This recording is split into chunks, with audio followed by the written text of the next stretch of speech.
Welcome to Epic Folktales TV.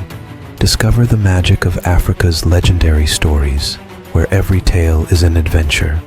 Like, subscribe, and join us on this enchanting journey. The following morning, the palace was abuzz with tension and concern. King Olaf had increased the number of guards around the palace, and an investigation was launched to find out who had sent the mysterious assailant. Silya and Hedda, however, were determined to take matters into their own hands.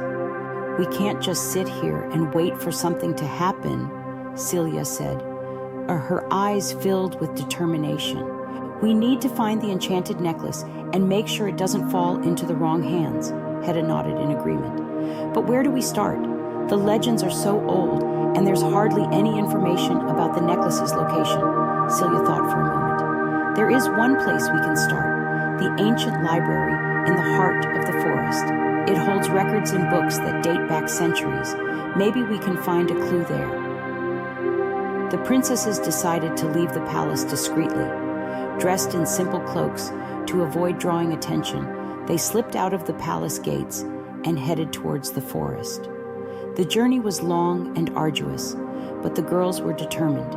They trekked through dense foliage, crossed babbling brooks, and climbed steep hills until they reached the ancient library.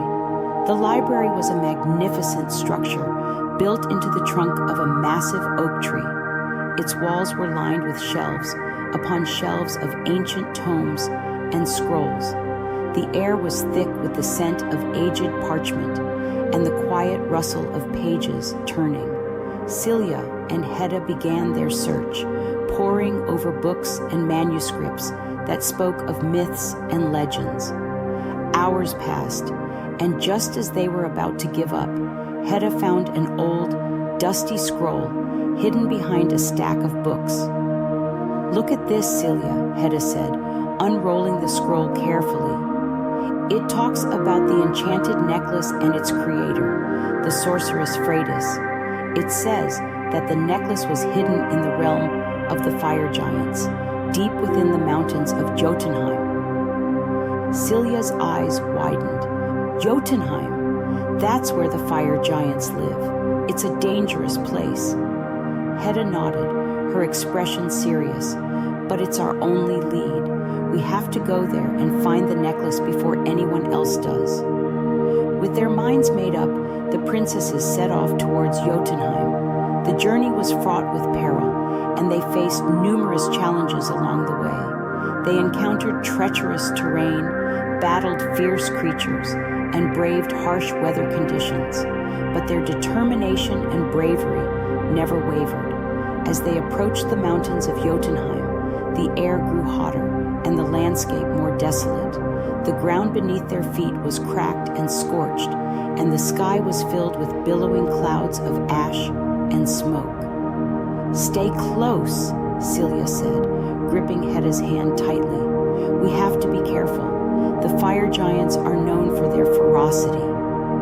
The princesses carefully made their way through the fiery landscape, using their wits and agility to avoid detection. Finally, they reached the entrance to the fire giant's lair, a massive cavern that glowed with an eerie red light.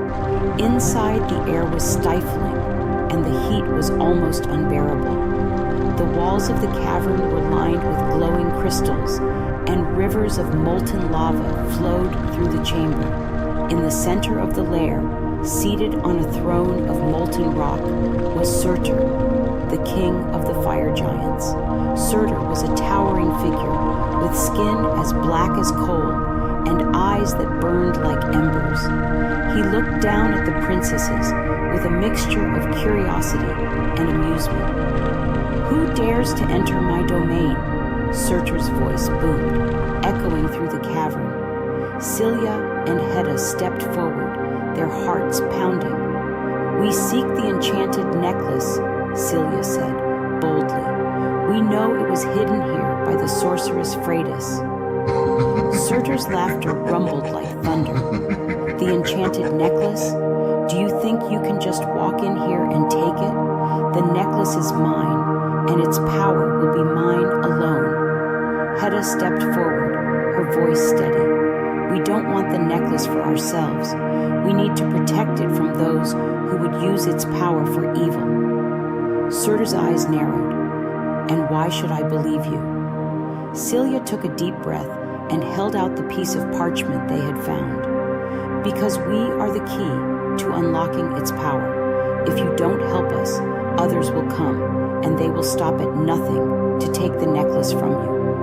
Surtr considered their words for a moment, then nodded slowly. Very well, I will give you the necklace, but only if you can prove your worth. There is a trial you must complete.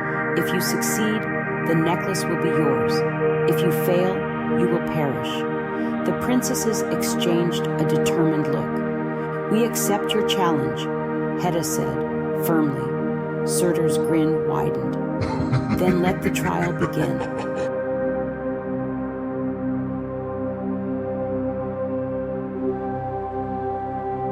Thanks for watching Epic Folktales TV. Like, subscribe, and share. Comment below with your story suggestions. See you in the next adventure.